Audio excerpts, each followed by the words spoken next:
नमस्ते मेरे प्यारे प्यारे बच्चों, नमस्ते। तुम सब क्यों नहीं हंसते? सर जी, जब तक आप अच्छी कहानी हमको नहीं सुनाते तब तक हम सब नहीं हंसते। ठीक है बच्चों, सुनिए। अब आप लोगों को मैं एक अच्छी कहानी सुनाने जा रहा हूँ और इसको सुन करके अपने जीवन में तुम लोग ले करके आना और अपने जीवन के साथ जोड़ना। देखे क्या अच्छा ही होता है। सर जी, हम लोग अपने जिंदगी में हमेशा उसका अनुपालन और अनुकरण करेंगे। आप सुनाए तो हमको पहले कहानी।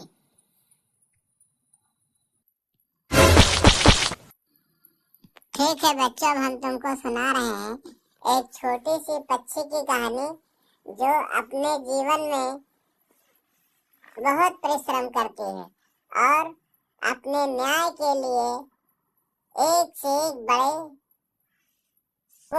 बड़े लोगों के पास जाती है और अपना फैसला नहीं पाती है। फिर उसको फैसला उसके जैसे छोटे ही शरीर वाला फैसला देता है। देखिए, चलिए सुनते हैं। आप लोग सुनते रहें और हम आपको कहानी सुनाते हैं। और इससे देख करके आप लोग छोटे अपने आप को मत समझिए, अपने जीवन में मेहनत कीजिए। एक दिन तुम बड़े बन जाओगे, सब कुछ कर लोगे। सुनाए सर जी, हम लोग अपने जीवन में इसका पालन करेंगे और अनुकरण करेंगे। दोनों तरफ से हम आप लोगों के सहयोग के द्वारा कार्य करेंगे।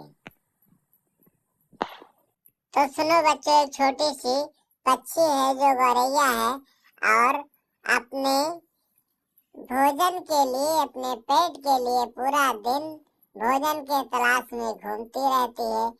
एक समय की बात है, वो अपने भोजन को ले करके अपने मकान को चलती है, अपने घोंसले के तरफ जाती है और वो बैठ जाती है तो उसका एक छोटा सा दाना किसी खूंटे में फंस जाता है और वो उस पर बैठ करके रोना शुरू कर देती है और बहुत प्रयास करते फिर भी उसका दाना नहीं निकलता है।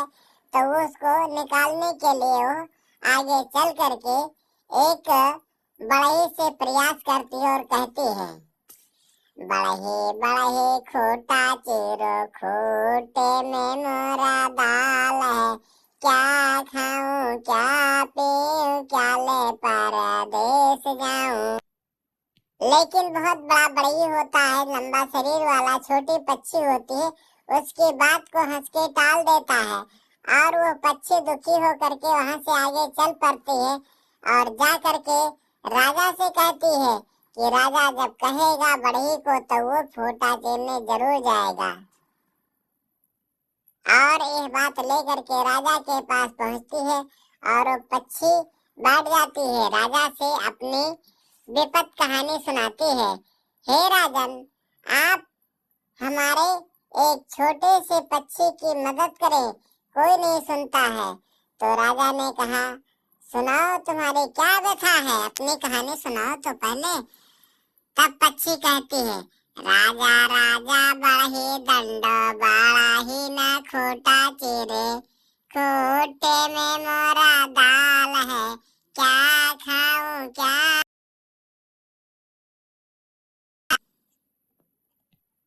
राजा राजसभा में बैठा होता है और पक्षी की छोटी सी कहानी के बात को नहीं सुनता है और कहता है, हंसने लगते हैं सभी दरबार में बैठे लोग कि ये छोटी सी पक्षी क्या कर रही है।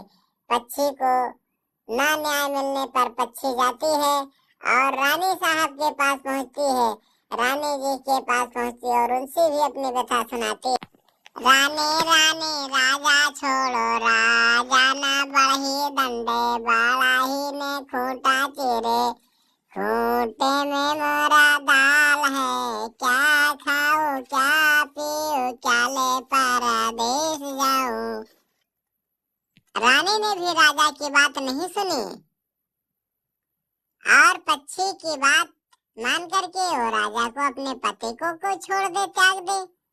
इसलिए रानी ने भी पक्षी को देखते हुए और हंसते हुए कहा, अरे छोटी पक्षी, तुम ऐसी बात कर रही हो कि मैं तुम्हारे लिए अपने, ये नहीं हो पाएगा, मैं तुम्हारे एक दाने के लिए अपने राजा को त्याग दूं, भला यह क्या संभव है। फिर पक्षी दुखी होकर के आगे की ओर चल दिया। जाकर जाते जाते रास्ते में उसे एक सर्प मिला, तो सर्प से भी अपनी व्यथा सुनाई।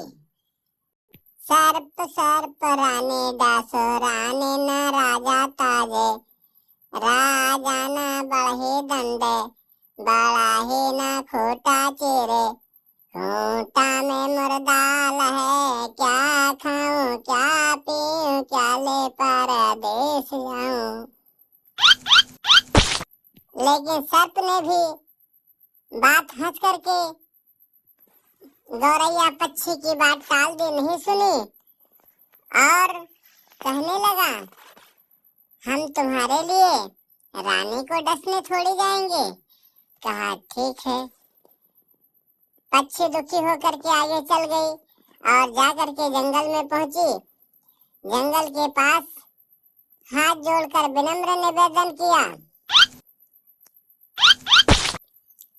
लाठी लाठी सर्प मारो सर्प ना, रानी डासे रानी न बढ़ी दंडे, बड़ा ही न खूंटा चिरे, खूंटा में मुर्दाल है, क्या खाऊं क्या पीऊं, क्या ले परदेस जाऊं। जंगल ने कहा, अरे पक्षी, तुम्हारे जैसे हमारे में लाखों जीव निवास करते हैं, असंख्य प्रकार के जीव निवास करते हैं, और हम तुम्हारे लिए सबको मारने जाएंगे, ये मेरे द्वारा नहीं होगा। मैं तुम्हारे एक दिन के भोजन के लिए इतना किसी को कष्ट नहीं दे सकता, उसकी जान नहीं ले सकता हूँ। और तुम बता रहे हो कि सर्प को मारो। नहीं, मैं सर्प को नहीं मार सकता हूँ।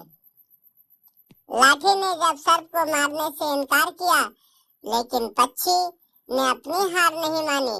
वो तुरंत फिर आगे की ओर चल दिया।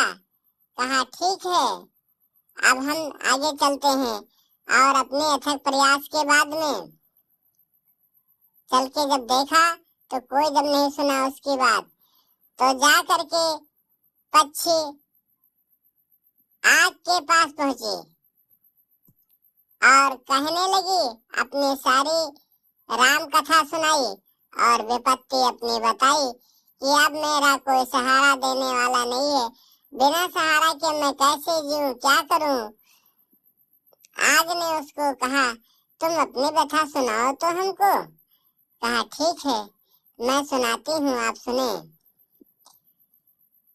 आग आग जंगल जारो, जंगल ना लाठी मारे, जंगल ना विषधर मारे, विषधर ना रानी डासे, रानी ना राजा छोड़े, राजा ना बढ़ही दंडे, बढ़ही ना खूंटा चिरे, खूंटा में मोरा दाल है, क्या खाऊं क्या पीऊं, क्या ले परदेस जाऊं। आग ने बहुत जोर से झुलझुलाया और गुस्साया। कहा, अरे मूर्ख पक्षी, मैं तुम्हारे अकेले के लिए, वो भी एक दिन के भोजन के लिए, आज तुझा भूखे सो जा। मैं भला कैसे जंगल जाऊंगी, ये तुम नहीं जानती है। इस जंगल में असंख्य जीव जंतु निवास करते हैं और मैं उसको जला करके इतना पाप नहीं दूंगी। अब तुम जाओ, और मैं जंगल को नहीं जला सकती हूँ। फिर भी पक्षी हार नहीं मानी और आगे की ओर चल दिया। धीरे धीरे चलते चलते तब तक शाम होने लगी। जाकर के वो सागर के पास पहुंची और सागर से अपनी विपत्ति कहानी और व्यथा सुनाई। कहा, सागर सागर आग बुझाओ आग, जंगल जा रे जंगल ना, सर्प मारे सर्प, सर्प न रानी डासे, रानी न राजा छोड़े, राजा न बढ़ी दंडे, बड़ा ही ना खूंटा चीरे, खूंटे में मोरा दाल है। क्या खाऊं क्या पीऊं, क्या ले परदेस जाऊं। सागर ने कहा, अरे पक्षी, मैं भला कैसे आग को बुझा सकता हूँ। आग पर ही सब लोग भोजन बना के खाते हैं और सारे पक्षियाँ और सभी जीव जंतु से निवास करते हैं। तो मैं जब आग को बुझा दूंगा तो चिराग बुझ जाएगा, लोग उसी के प्रकाश में रहते हैं। इसीलिए मैं तुम्हारे एक दिन के भोजन के लिए आग नहीं बुझाऊंगा। हाथी ने कहा, ठीक है, आप मत बुझाइए, लेकिन मैं हार नहीं मानूंगी। जब तक कि हमको न्याय नहीं मिल जाता तब तक कि मैं अपने जीवन में प्रयत्न करती रहूंगी, और जब मेरे प्राण चले जाएंगे तब मैं हार मानूंगी। और जब तक कि मेरे तन में प्राण रहेंगे तब तक कि मैं अपने कर्तव्य से नहीं हटूंगी। चलो मैं देखती हूँ।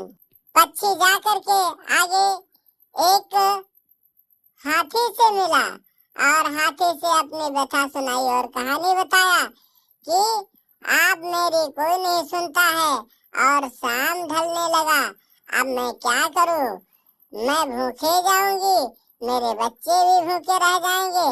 क्या खाऊंगी, क्या पीऊंगी, क्या लेकर के अपने परदेश और घोंसले को जाऊंगी जहां पर मेरे छोटे छोटे बच्चे उसका इंतजार कर रहे हैं भोजन को। क्या करेंगे, कैसे खाएंगे? हाथी ने कहा, चलो ठीक है भाई, तुम अपनी व्यथा सुनाओ और हम तुम्हारी बात सुनते हैं। हमारे योग होगा तो हम करेंगे, नहीं तो तुम्हें रास्ता बता देंगे। पक्षी ने कहा,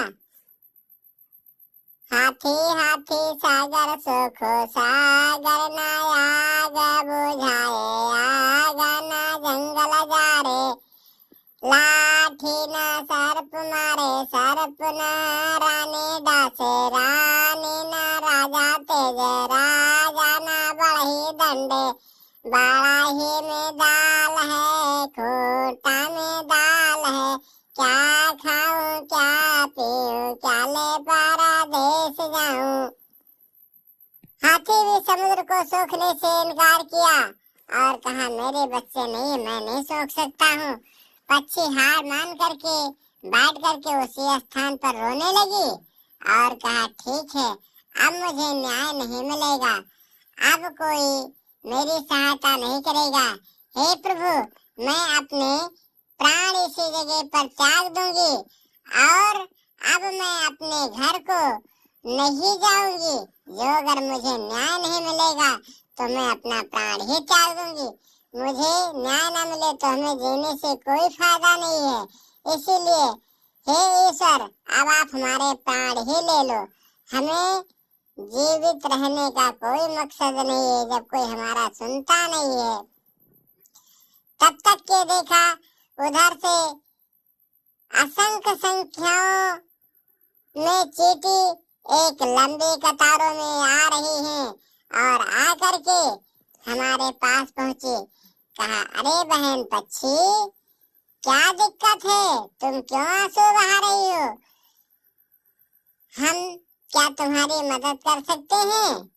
तो पक्षी ने उत्तर दिया, अरे बहन, तुम मेरी क्या मदद कर सकते हो? मदद करने वाले के पास तो मैं बहुत गई, बहुत फैसला, बहुत न्याय मांगा, लेकिन सभी ने मुंह मोड़ लिया और अब हमें अपने प्राण को त्याग देना ही उचित है। अब हमें जीवित रहने की कोई जरूरत नहीं है। कहा, ऐसे नहीं बहन, पहले तुम अपनी व्यथा सुनाओ, उसके बाद में हम तुम्हें फैसले तक ले जाते हैं। बच्चों सुनिए, हम तुम्हें स्कूल में कहानी सुनाते हैं पक्षी के न्याय और फैसले में, और तुम भी अपने स्कूल में पढ़ करके पीछे पढ़ने से कदम नहीं रखना। तुम पढ़ करके जीवन में जब आगे बढ़ोगे, आज तो तुम छोटे हो, कल बड़े हो जाओगे, तो तुम भी उसी चींटी की तरीके से बहुत बहुत बड़े बड़े फैसले स्वयं कर दोगे। तुम्हें फैसले करने में कोई देर नहीं है और उस समय लोग तुम्हारा नाम लेंगे। तब चींटियों ने कहा, ठीक है, आप बताएं। तो कहा, बहन मेरी किसी ने कहानी नहीं सुनी और मेरी किसी ने नहीं मदद की, अब हमें जीवित रहने की कोई बात नहीं। असंख्य चींटियों ने कहा, चलो मेरे साथ, हम तुम्हारे साथ चल करके हाथी के पास पहुंच करके देखो उसकी क्या परिस्थिति बताते हैं। चिड़िया उड़ करके जा करके कहा, चलो ठीक है, हम चलते हैं।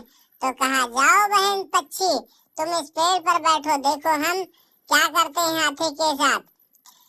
तो पक्षी बैठ करके पेड़ पर देखने लगी। हाथी चींटियों ने हाथी के पैर पे जा करके चारों तरफ से और उसके शरीर पर चढ़ करके खान के किनारे गई और कान में के घुस करके कहा, ए हाथी, तुम बहुत बड़े हो, लेकिन सुनो, एक दूसरे की मदद करनी चाहिए।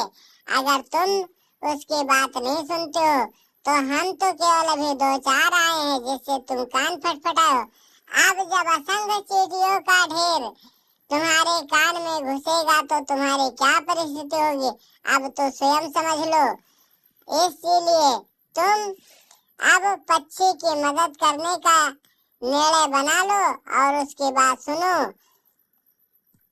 हाथी ने बहुत घबराया, लेकिन 2-4 चींटियों ने कान से बाहर नहीं निकले। हाथी ने कहा, ठीक है, आप हमें माफ करें, हम चल के मदद करेंगे। और कहा, हम छोटे तो जरूर हैं, लेकिन बहुत बहुत बड़े बड़े काम को, क्योंकि हमारे में एकता है। अगर तुम हमारे ऊपर पैर रख दो तो हमें पता नहीं चलेगा कि हम कहाँ चले जाएंगे। सातों लोग से धुरियाधाम हो जाएंगे, लेकिन हमारी जो असंख्य संख्या है वो तुम्हें नहीं छोड़ेगी, क्योंकि तुम सबको नहीं मार सकते हो। 2-4-10 को मार दोगे, बाकी सब तुम्हारे पाँव ऊपर चढ़ करके ना किसी को तुम फूंक से उड़ा सकते हो, ना कर सकते हो। कहा, ठीक है, आपके बात से हम सहमत हैं, चल के हम भी आपके तरीके से चिड़िया को न्याय दिलाते हैं। सर्प ने जैसे हाथी को आते हुए समुद्र ने देखा, सर्प ने कहा, आप हमें मत सूखो, हम आग को बुझाएंगे। सर्प ने आग बुझाने के लिए निर्णय कर दिया और सर्प के सामने जब आग के पास पहुंचा तो आग ने हाथ जोड़ के निवेदन किया, आप हमें मत बुझाओ, हम जंगल को जलाएंगे। और जंगल को जलाने के लिए जैसे आग पहुंची, तुरंत जंगल ने हाथ जोड़कर निवेदन किया, नहीं, हम यहाँ से एक लाठी भेज रहे हैं, वो जा करके सर्प को मारेगा और सर्प को जब मार देगा तो सर्प के पास जैसे लाठी पहुंचा तो सर्प ने देख करके उसने भी निवेदन किया, आप मुझे मत मारो, हम चल के रानी को डस रहे हैं। जब रानी को डसेंगे तो वो जा करके जब सर्प रानी के पास पहुंचा तो रानी ने भी हाथ जोड़ करके कहा, हम राजा को त्याग दे रहे हैं और तुम भी जैसे राजा की को छोड़ने को कहा। राजा ने कहा, नहीं महारानी जी, आप मत जाइए, हम बढ़ई को दंडित कर रहे हैं।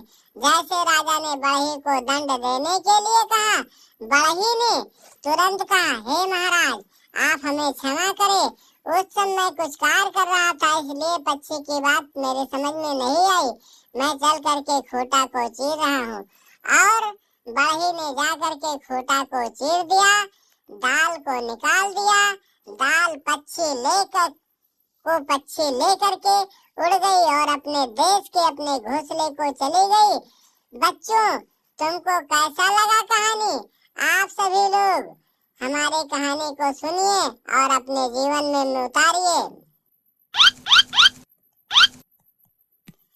सर जी, ये सब कहानी तो हम लोगों को स्कूल में बहुत अच्छी लगी, इससे हमको बहुत अच्छा न्याय मिला। अगर हमको कोई सता रहा है तो हम सभी बच्चे एक हो करके उसका मुकाबला करेंगे।